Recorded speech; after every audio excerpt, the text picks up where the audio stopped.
हवे किसान पिया करे खेती बाड़ी, भोरे जगावे कहे करो तैयारी। हवे किसान पिया करे खेती बाड़ी, भोरे जगावे कहे करो तैयारी। जगी जानी हम कुछ न पूछिले, काम पड़े के तनो नहीं रूसिले। मोर पिया बिया छीटेले, हम निहुरी निहुरो पीले। मोरे राजा बिया छीटेले, हम निहुरी निहुरो पीले।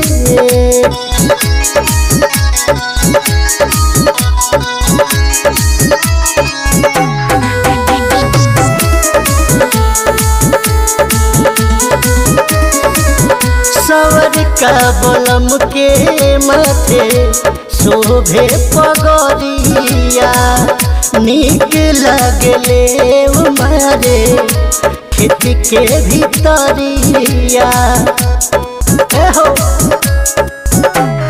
जिंदगी के सुख सब अब के बुझाई, कैले रहनी पुण्य ऐसन मरद भेटाई। नीक लगला पिया हंसले, सीधे करे जावे में धसेले। मोर पिया बिया छीटेले, हम निहुरी निहुरो पीले।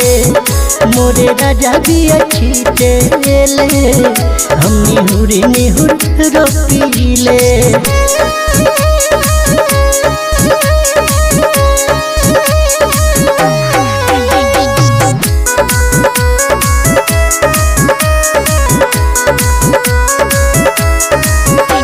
चढ़ते अषाढ़िया पर खेत साफ करीले, जोते पिया माजा रे हम हंडिल धरीले।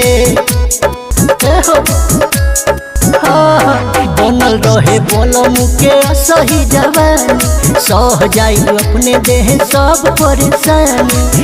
कितनो खटावे नहीं रोकीले, सोनू के कबहू न टोकीले। मोरे पिया बिया छीटेले, हम निहुरी निहुरो पीले। मोरे राजा बिया छीटेले, हम निहुरी निहुरो पीले।